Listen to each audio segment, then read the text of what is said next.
의 삶을 살까? 이 죄의 삭은 사망인데 내가 어떻게 하면 영생을 얻으면서 살아갈 수 있을까? 이것을 율법을 통해서 깨닫는 거예요. 그래서 율법은 우리에게 있어서 목막 선생이 되어져서 우리를 바로 죄인을 의인되게 만드는 바로 예수 그리스도 예수님에게로 인도하는 그 역할을 합니다.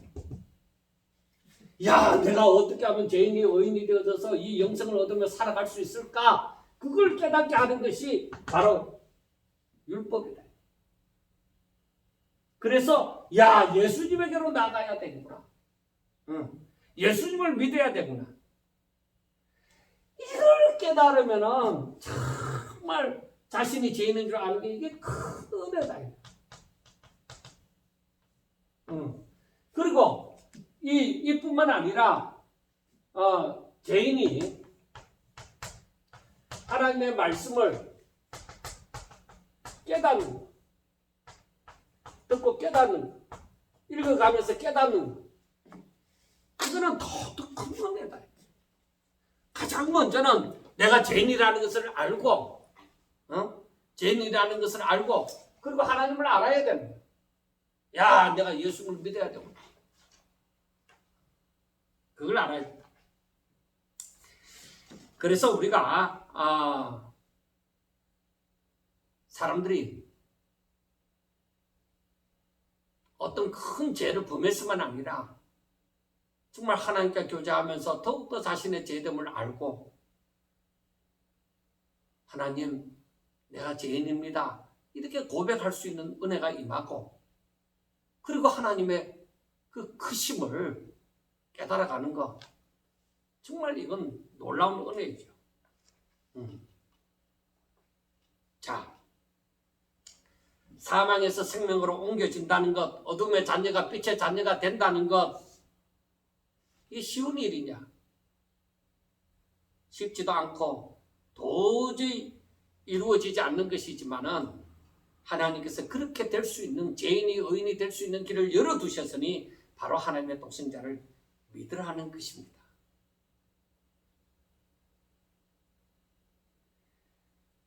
자, 누구든지 이 구원을 받는다는 것은 자신이 죄인이라는 것을 알아야 되고 죄사함을 받지 않고서 영생을 얻는다는 것은 있을 수가 없는 일입니다. 죄사함을 받지 않고 어떻게 천국 시민이 될 수가 있습니까? 그리고 사람들이 구원파가 말하는 것도 있지만은 우리가 알아야 되는 것이 죄사함을 받지 아니하고 거룩함을 입지 아니하고 천국에 들어간다는 건 이건 있을 수가 없는 거예요. 천국은 죄를 가지고 들어갈 수가 없어요.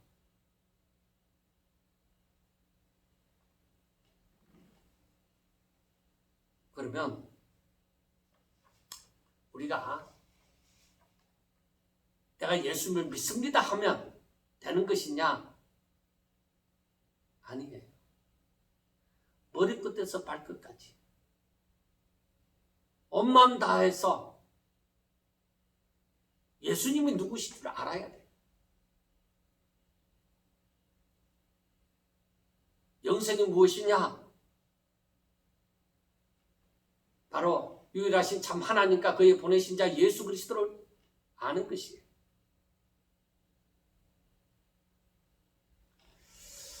자, 우리가 노아 시대를 한번 봅시다. 노아 시대에 하나님의 아들들이 사람의 딸들의 아름다움을 보고 자기들이 좋아하는 모든 여자를 아내로 삼았습니다. 그리고 하나님께서 그 시대의 사람들의 죄악이 세상에 가득하고 그의 마음으로 생각하는 모든 계획이 항상 악할 뿐임을 보시고, 그러니까 죄인의 삶이죠. 그러니까 자기 마음대로 원하는 대로 했다는 거예요. 하나님의 율법, 그 말씀을 생각하지 아니하고 하나님을 즉 그 당시에는 율법이 주어지지 않았으니까 하나님을 생각하지 아니하고 저들이 마음대로 살아가는 것이죠. 셋 때부터 노아는 셋의 후손이잖아요. 그런데 우리가 성경에 보면은 셋 때로부터 이 4장 창세기 4장 26절을 보면은 여호와의 이름을 불렀더라고 했잖아요. 그러니까 하나님의 이름을 부른다고 저들이 다 구원받는 거 아니에요. 그 노아 시대를 보면 알잖아요. 그때에 노아 식구를 제외하고는 다 뭐요? 죽었잖아요. 심판을 받았잖아요. 하나님의 이름을 불러도 저들은 뭐요? 하나님을 생각하지 아니하고 자기 마음대로 하나님의 뜻대로가 아니라 자기 마음대로 살아가는 거. 그건 하나님을 믿는 게 아니죠.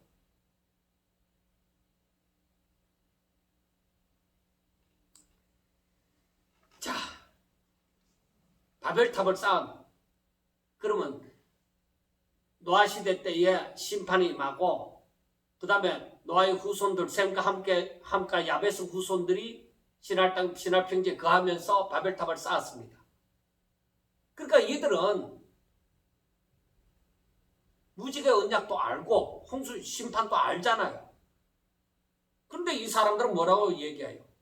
그 창세기 11장 3절과 4절을 보면은 서로 말하되 자 벽돌을 만들어 견고히 굽자 하고 이에 벽돌로 돌을 대신하여 역청으로 진흙을 대신하고 또 말하되 자 성읍과 탑을 건설하여 그 탑 꼭대기를 하늘에 닿게 하여 우리 이름을 내고 온 지면에 흩어짐을 면하자. 그렇게 얘기하죠. 이 사람들은 홍수 심판을 알아요. 그런데 그걸 생각하면서 지금 이 말을 한 거예요. 그러므로 저들은 그 홍수 심판을 알므로써 저들이 더욱더 하나님을 의지하는 것이 아니라 자신들을 의지하고 자기의 수고로 행복을 누려보자는 것이에요. 이게 창세기 11장에 있는 말씀인데 그 창세기 12장에 들어가서는 하나님께서 어떻게 하셔요? 아브라함을 부르시잖아요. 아브라함아 그렇게 부르시는데 아브라함이 잘났습니까? 하나님을 잘 믿은 존재였습니까? 아니에요. 똑같은 죄인이에요. 그런데 하나님께서 아브라함을 부르시고 아브라함아 너는 너의 고향과 친척과 아버지의 집을 떠나 내가 너에게 보여줄 땅으로 가라. 고향과 친척과 아버지의 집이 그 시대는 뭐예요? 내가 오늘날도 마찬가지지만 내가 의지할 만한 거예요. 그 시대는 더하였죠. 그런데 하나님께서 내가 너에게 보여줄 땅으로 가라는 거예요. 그런데 12장 4절을 보면은 이에 아브라함이 여호와의 말씀을 따라갔고 순종이에요. 그런데 하나님께서 가라고 명하시면서 뭐라고 말씀하시느냐 우리가 아셔야 돼요. 자, 하나님께서 에덴 동산을 창설하시고 아담에게 아담아 내가 이 동산에 있는 그 맛있는 열매들 내가 임의대로 다 따먹어도 된다. 그 동산 중앙에는 생명나무에 가실 때 있고 선악을 알게 하는 나무에 가실 때 있는데 그 선악과만은 따먹지 마라. 따먹으면 정령 죽는다. 그렇게 하셨죠. 자, 하나님께서 아브라함을 부르시고 가라. 그렇게 명하시고 말씀을 하셨죠. 내가 너로 큰 민족을 이루고 내가 너에게 복을 주어서 내 이름을 창대하게 하리니 너는 복이 될지라. 그래서 너를 축복하는 자에게는 내가 복을 주고 너를 저주하는 자에게는 내가 저주하리니 땅의 모든 족속이 너로 인하여 너로 말미암아 복을 얻을 것이라. 그렇게 말씀을 했어요. 약속을 하신 거죠. 이건 하나님의 약속이에요. 그런데 그때로부터 아브라함은 이 약속을 놓치지 않았죠. 이삭도 놓치지 않았습니다. 야곱도 놓치지 않았습니다. 요셉도 놓치지 않았습니다. 그렇잖아요. 이 약속을 놓치지 않고 살았습니다. 그런데 12장 7절에 보면은 여호와께서 아브라함에게 나타나 이르시되 내가 이 땅을 내 자손에게 주리니 그렇게 말씀을 하십니다. 그래서 아브라함이 그곳에서 제단을 쌓고 그때부터 뭐야? 여호와의 이름을 부르더니 하고 말씀을 합니다. 자, 셋의 후손들이 창세기 4장에서 보면 셋의 후손들이 그때부터 여호와의 이름을 불렀습니다. 아브라함이 이 땅에서 이 하나님께서 아담에게는 에덴 동산을 주셨지만은 하나님께서는 이 땅을 가나안 땅을 약속하여 주시고 그리고 이때로부터 아브라함은 하나님의 이름을 불렀습니다. 그런데 셋의 후손 중에서는 나중에 노아를 빼고는 다 자기 마음대로 살았잖아요. 그걸 가만히 생각하면서 아브라함의 후손을 한번 생각해 보세요. 아브라함의 후손들이 어떻게 사는가? 하나님의 은혜를 기억하면서 하나님의 약속을 붙들면서 살아가느냐? 그렇지 않으면 셋의 후손들처럼 노아를 제외하고는 전부 다 자기 마음대로 하나님의 아들들이 내 딸들의 아름다움을 보고 자기들이 좋아하는 모든 여자를 아내로 삼느냐? 즉 아브라함의 후손들이라고 하면서 하나님이 하신 그 약속은 부여잡으면서 기억하면서 전부 자기 욕심대로 살아가느냐?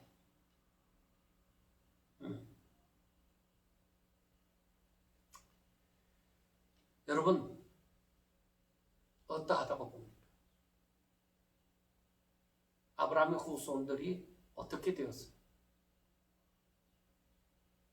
망했어요.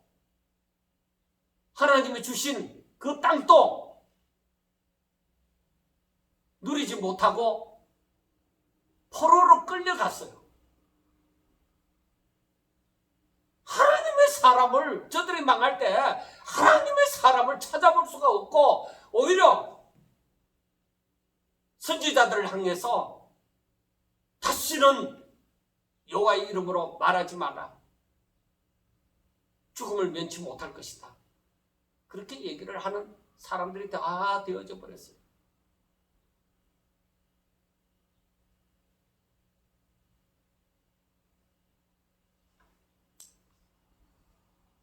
우리는 아셔야 돼요. 아브라함은 사람들의 죄를 짊어지는 자는 아니었습니다.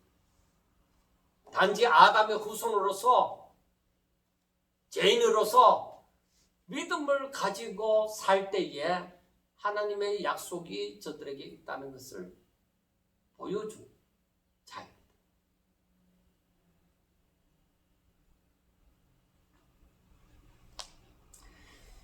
즉 아브라함은 아담의 후손으로서 믿음을 가지고 순종하는 본을 보였지요. 그리고 하나님께서는 아브라함을 축복하셨고요. 자, 첫째 아담을 진흙으로 빚으셔서 그 코에 생기를 불어넣으심으로 하나님께서 만드셨습니다. 둘째 아담은 아브라함이 아니라 하나님께로부터 보내심을 받은 자, 예수님이십니다. 아브라함은 흙으로 지음받은 자의 후손입니다. 첫째 아담의 후손입니다. 둘째 아담이지 않습니다. 믿음의 조상이지 그가 구속하는 자는 아닙니다. 그래서 요한복음 17장 3절에 영생은 곧 유일하신 참 하나님과 그의 보내신 자 예수 그리스도를 아는 것입니다 하고 말씀을 하고, 고린도전서 15장 47절에는 첫 사람은 땅에서 났으니 흙에 속한 자이거니와 둘째 사람은 하늘에서 나셨느니라 하고 말씀을 합니다. 조금 전에 제가 설명을 했던 바이죠. 그리고 로마서 5장 14절을 보면은 그러나 아담으로부터 모세까지 아담의 범죄와 같은 죄를 짓지 아니한 자들까지도 사망이 왕노릇하였으나니 아담은 오실 자의 모형일 뿐이다. 모형이라고 얘기했습니다. 그래서 고린도전서 15장 22절에는 아담 안에서 모든 사람이 죽은 자같이 그리스도 안에서 모든 사람이 삶을 얻으리라고 말씀을 했습니다. 아담 안에서는 모든 사람이 죽고 그리스도 안에서는 모든 사람이 삶을 얻는다고 말씀을 했습니다. 이렇게 성경 전체에서 예수님을 말씀하고 계십니다. 예수님이 이 땅에 분명히 오실 것이라는 것을 말씀하고 계십니다. 그런데 아브라함의 때에 예수님은 오시지 않았습니다. 셋의 후손들이 노아의 때에 타락하여 심판을 받은 것처럼 아브라함의 후손들도 마지막에 자기들의 하나님을 기억하지 아니하고 자기들 멋대로 삶으로 말미암아 심판을 받았습니다.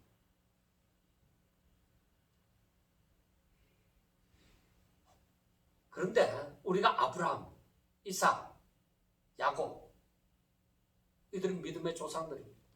그 가운데 아브라함을 믿음의 조상이라고 우리가 얘기를 하죠. 그런데 아브라함이나 이삭이나 야곱이나 하나님의 약속을 붙던 이 사람들도 하나님 앞에 죄를 범하면서 살았습니다. 그래서 하나님께서는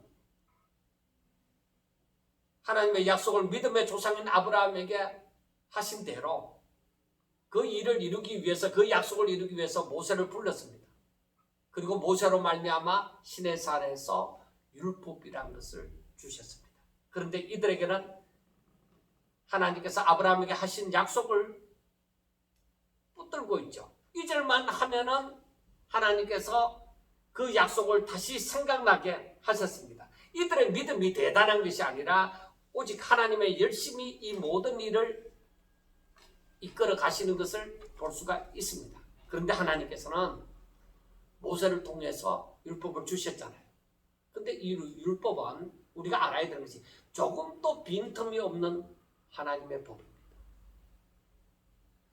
그러나 아담의 후손인 사람들이, 이들은 죄인이죠. 이들은 완전하지가 않습니다. 이들은 아브라함의 후손이지만은 하나님의 약속을 받은 자이지만은 저들은 완전하지가 않습니다. 저들이 광야 생활을 어떻게 했는지 보면 알잖아요. 그러므로 이 율법을 온전히 행할 수가 없습니다. 그래서 또한 하나님의 열심이 아니고서는 이 법으로 구원을 받을 수가 없습니다. 이 말은 다시 말하면은 사람이 오직 하나님의 영광에 찬송이 되는 삶을 이들이 살 수가 없다는 거예요. 율법은 한 가지라도 범하면 다 범하는 것이 되므로 죄인의 신분을 탈피할 수 있는 길이 없다는 것을 보여줍니다. 여기서 사람들은 이 율법을 보고서 참 나는 어찌할 수 없는 죄인이구나. 누가 나를 구원해 주라. 그렇게 되도록 만드는 것입니다. 그래서 하나님께서는 이들에게 제사 제도를 주신 거죠. 하나님께 제물을 바치는 제사를 드림으로 자신의 죄가 사함을 받는다는 것을 알게 해주셨고, 또 하나님께 감사하고 또 화목하게 지내는 이 제사 제도를 주셨던 것이죠. 그래서 이 제사 제도를 통하여서 더욱더 하나님을 기억하고 살도록 만들어 주시고, 그리고 자신을 돌아보고 자신이 죄인이라는 것을 알고 날마다 하나님께로 가까이 나아가도록 해주실 것입니다. 그런데 사람들은 뭐요? 이 제사를 지내는 것을 형식으로 만들어버렸습니다. 아무리 제사를 지낸다고 하더라도 저들이 믿음으로 제사를 지내지 않으면 이 제사는 아무런 의미가 없는 거예요. 예수님 당시에도 바로 이 제사를 지냈지만은 저들은 다 외식하는 자라고 불리웠습니다. 하나님의 말씀을 생각하지 아니하고 그냥 형식적으로만 했던 것이죠. 오늘날 우리들도 마찬가지입니다. 정말 하나님의 말씀을 순종하고자 그리고 하나님께 영광, 즉 하나님 앞에 영광 돌리고자 그러한 삶을 살지 아니하고 예배드리는 것은 형식에 지나지 않습니다. 그러니까 우리가 지금 이 마지막 때를 알리는 이러한 징조가 있는 이 시점에 우리는 더욱더 우리 자신을 돌아보고 깨달아야만 되는 것입니다. 자, 여러분, 문제가 있습니다. 문제는 사람들이 자기들 멋대로 삶으로 하나님의 율법을 알아도 자기들 편한 대로 해석을 함으로 자기들은 잘 믿고 있다. 하나님을 잘 믿고 있다. 그렇게 생각하는 것이 문제입니다. 예수님 당시에 사람들도 저들은 어떻게 생각했어요? 나는 하나님 잘 믿고 있다고 생각을 했죠. 그런데 예수님이 와서 야, 이 독사의 자식들아, 야, 외식하는 자들아, 화 있을진저 이 외식하는 놈들아 하니까 저들은 예수님이 싫은 거죠. 자기들은 잘 믿고 있다고 생각하는데 이 근본 없는 사람이라고 생각되는 이 예수님이라는 존재가 나타나서 독사의 새끼라고 얘기를 하고 외식한다고 얘기하고 화가 있으리로다고 얘기를 하니까 절대로 기분 좋을 리가 없죠. 그러니까 저놈 잡아라 이렇게 되는 거죠. 그러니까 따라다니면서 예수님의 그 꼬투리를 잡으려고 그렇게도 난리를 치겠고 결국에는 뭐요? 예수님을 십자가에 못 박잖아요. 그래서 그 시대나 이 시대나 마찬가지로 하나님 앞에 바로 살고자 하는 사람들은 고통을 느끼는 것입니다. 왜냐하면 이 땅 위에서 살아가는 존재로서 날마다 자신에게서 죄를 하나님께 가까이 나아감으로 날마다 자신의 죄를 발견하기 때문입니다. 그리고 어떻게 하면 진정한 안식을 누릴 수 있을까를 생각함으로 자신의 죄는 발견되고 진정한 안식은 누리기를 원하고 하다 보니까 고통을 느끼는 거죠. 그런데 여러분 안타까운 것은 이런 고통을 느끼는 사람들이 많지가 않다는 거죠. 그리고 세상 사람들은 이런 사람들을 싫어합니다. 자신들과 같이 살지 아니하고 자기는 뭐 특별한 사람처럼 살고자 하는 사람들을 바라볼 때 그 사람 직분이 목사든지 장로든지 집사든지 간에 이렇게 바로 살고자 하는 사람을 싫어하는 거죠. 그리고 그 마음이 바로 예수님을 십자가에 못 박는 것이죠.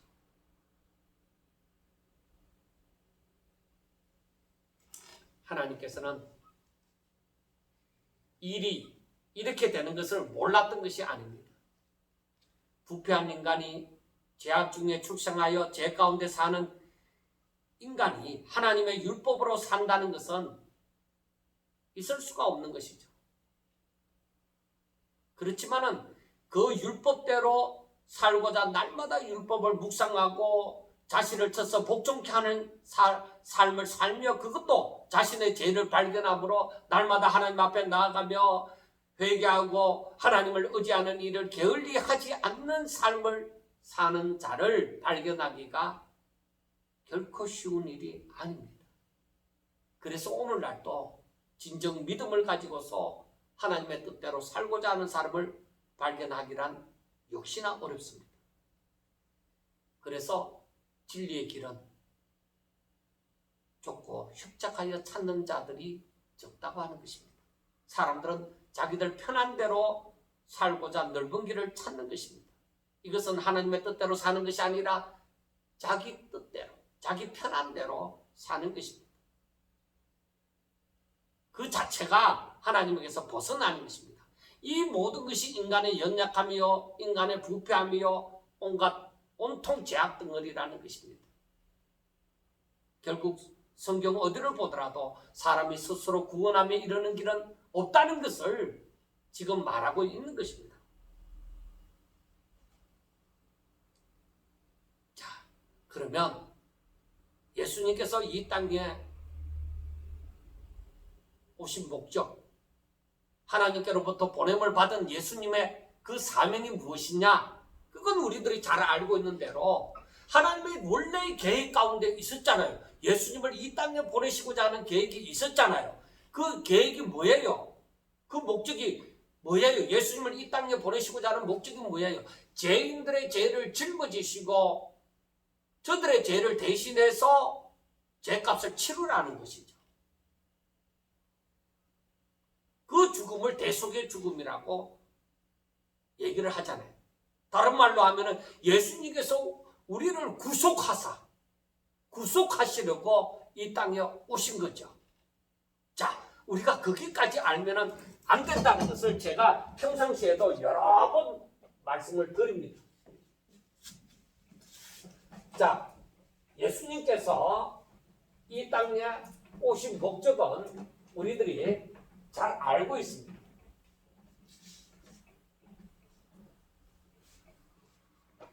자, 우리가 생각을 해봅시다. 예수님께서 이 땅에 오신 목적은 이미 하나님의 계획 가운데, 예수님 이 땅에 오시는 것은 이미 하나님의 계획 가운데 있습니다. 자, 예수님께서 이 땅에 오시면, 자, 예수님께서 이 땅에 오시면 무엇이냐? 죄인들의 쉽게 풀어서 얘기하겠습니다. 죄인들의 죄를 대신 짊어지시고,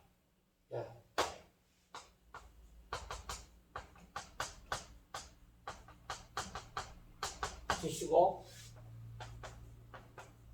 그 죄값을 치르는 것입니다. 죄인들의 죄를 대신 짊어지시고 죄인들 그 사람들 대신 죽는 것이다. 이걸 우리가 구속입니다. 그래 예수님께서 이 땅에 오시는 것은 오직 구속하심을 위해서입니다. 하나님의 계획이 여기까지입니까? 우리는 아셔야 돼요. 예수님이 왜 죽으셨는가? 왜 죽으셨는가 이 말이에요.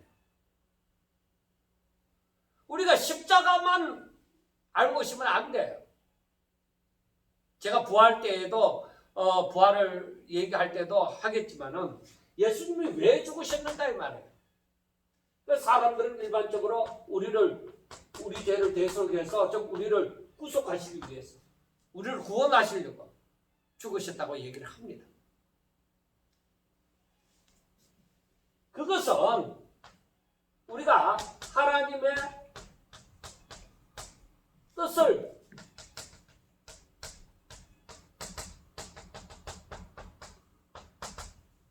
성취하시기 위함이라는 거예요. 우리를 천국 데려가기 위해서, 예수님이 죽으셨는가 이거예요. 그게 하나님의 뜻이냐 이거예요. 그게 하나님의 뜻이냐 이 말이에요. 자, 예수님이 죽으심으로 사람들은 영생을 얻습니다. 그렇잖아요. 누구든지 저를 믿으면 멸망하지 않고 영생을 얻으리라. 영생을 얻습니다. 영생을 얻는데 분명히 사람들은 영생을 얻어서 저들이 천국 가는 것이냐, 그게 끝이냐? 아니에요. 하나님의 뜻이 무엇이냐 이거예요. 하나님의 뜻. 하나님의 뜻은 하나님께서 왜 사람을 만드셨느냐. 그것은 하나님께서 그 사람을 통해서 하나님께서 만드신 하나님의 형상대로 하나님의 모양대로 지은 그 사람을 통해서 하나님께서 영광을 받으시고자 그 사람을 통해서 영광을 받으시고자 하시는 것이 하나님의 뜻이었기 때문에 하나님께서는 이 예수님을 이 땅에다가 보내주신 거예요. 그런데 이 땅에 보내주신 그 이유가 모든 사람들이 아담의 후손들이 하나님께서 지음을 받은 하나님 흙으로 지음을 받은 그 사람들의 그 후손들이 전부 다 죄인이 되어져서 하나님 앞에 영광을 돌리지 못하잖아요. 그래서 이들을 살려야 되겠다 이거예요. 그래 이들이 영생을 얻게 하도록 해야 되겠다는 거예요. 그래 영생을 얻게 하려고 하면은 이들이 죄사함을 받아야 되잖아요. 그러니까 이 예수님께서 이 땅에 오셔서 죄인들의 죄를 대신 짊어지시고 저들이 저들이 치러야 될 죄의 삭을 예수님이 다 감당하심으로 누구든지 저를 믿으면은 죄사함을 받고 의롭게 되어지고 그러니까 죄인이 의인으로 바뀌어진다는 것이죠. 어렵게 되어지고 이 의인들은 전부 다 뭐요? 영생을 얻게 되어져서 그러니까 다시 살아서 죄 없는 사람이 되어져서 바로 하나님께 영광을 돌리도록 하는 그것을 이루시려고 하나님께서 예수님을 이 땅에 보내셔서 죄인들의 죄를 짊어지시고 십자가 못 박혀 죽으신 거예요. 여기까지.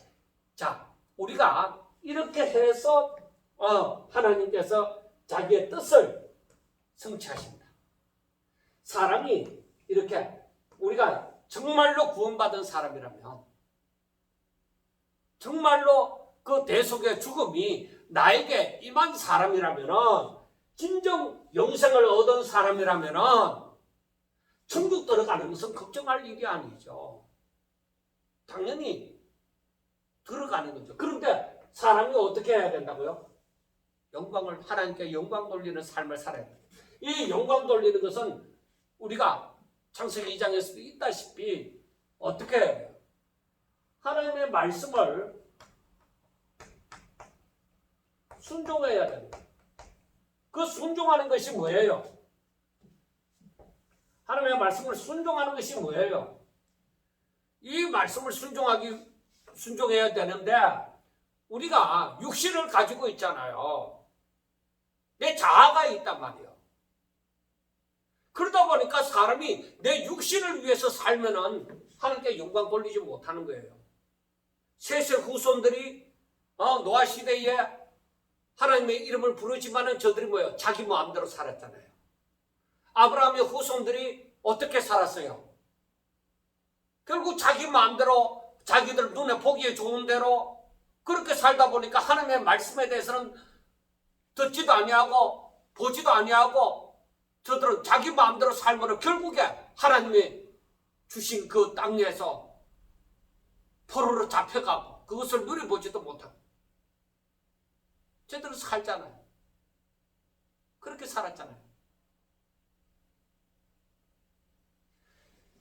그러므로 하나님의 말씀을 순종한다는 것은 바로 무엇이냐?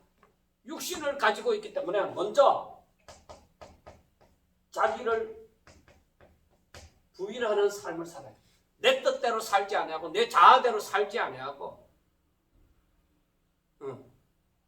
내가 이제는 내 육신으로 사는 것이 아니라 내가 이제는 내 영혼으로 성령으로 말미암아. 왜? 내 안에 성령이 계신다. 그래서 갈라디아서 2장 20절을 한번 찾아서 읽어보세요만은 이제는 내가 사는 것이 아니에요. 나를 위해 십자가 못 박혀 죽으셨다가 다시 사신 예수가 사신 것이다.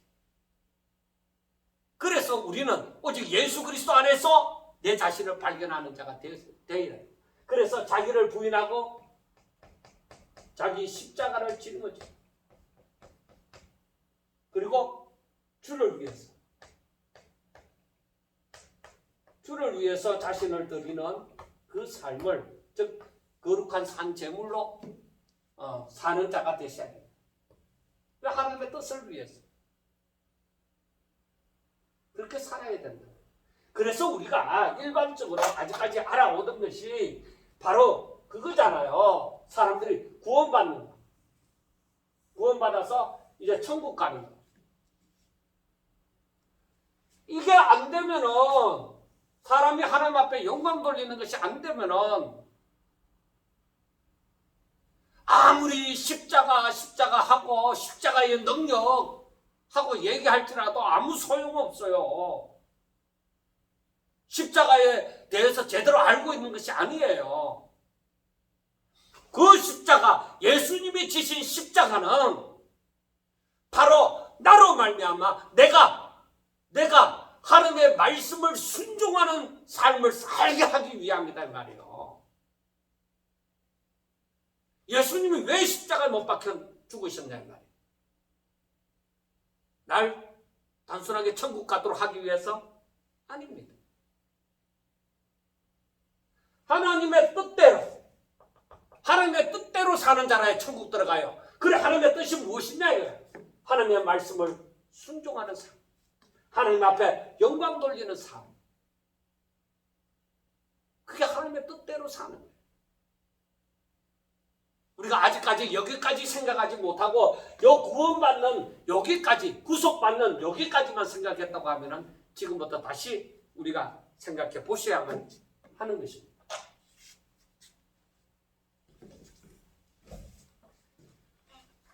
자, 우리가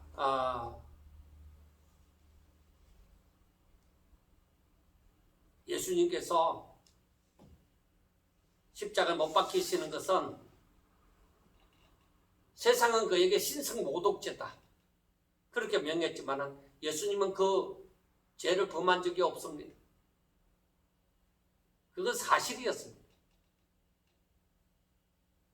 그런데 예수님이 죄인처럼 저들의 손에 팔리고 십자가에 못 박히고 즉 이렇게 죄 없이고 거룩하신 분이 이렇게 되어지는 것이 얼마나 고통스러웠겠습니까? 이렇게 하지 않고서는 도저히 하나님 아버지의 계획을 성취할 수 없는 아주 유일한 방법입니다. 그래서 이것을 사도 바울이 고린도후서 5장 21절에 표현하기를 하나님이 죄를 알지도 못하신 이를 우리를 대신하여 죄로 삼으신 것은 우리로 하여금 그 안에서 하나님의 의가 되게 하려 하십니다. 그 세례 요한은 예수님을 볼 때에 정말 하나님의 은혜 가운데서 보라, 세상 죄를 지고 가는 하나님의 어린 양이로다. 야,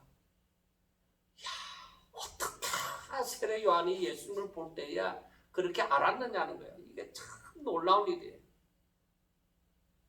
이 큰 은혜입니다. 그리고 예수님께서 겟세마네 동산에서 기도하실 때에 내 아버지여 만일 할만하시거든 이 잔을 내게서 지나가게 하옵소서. 그러나 나의 원대로 마옵시고 아버지의 원대로 하옵소서 하고 기도를 드리셨잖아요. 여러분, 내가 죄가 없는 거룩한 존재인데 그 죄가 사망으로 이끄는 그 죄가 내 속에 들어온다는 것이 얼마나 힘들겠어요. 제가 고성에 살면서 서울에 한 번씩 갈 때에 머리가 아프는 것을 느끼고 그리고 서울에서 이제 다시 고성으로 올 때에 이야, 살 것 같다. 공기가 달라요. 우리가 청정지역에 살다가 완전히 오염으로 찌든 그곳으로 가면은 머리 아파요. 살 수 없을 것 같아요. 그와 같은 거예요. 내가 거룩한 삶을 살 때에 정말 하나님의 말씀대로 살고자 힘쓰고 애쓰고 그러면서 살아갈 때에 제약된 세상에 사는 사람들의 그 삶 속에 들어가 보면 다 싫은 거죠.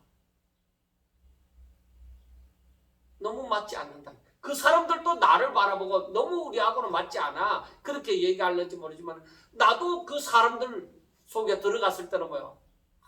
너무 힘든다. 이 사람들과 함께 할 것이 없다. 썩어 부패되어지고 저 멸망으로 달려가는 저 영혼들, 그걸 알아가면 알아갈수록 불쌍한 마음이, 안타까운 마음이 드는 거죠. 그래서 저 사람들에게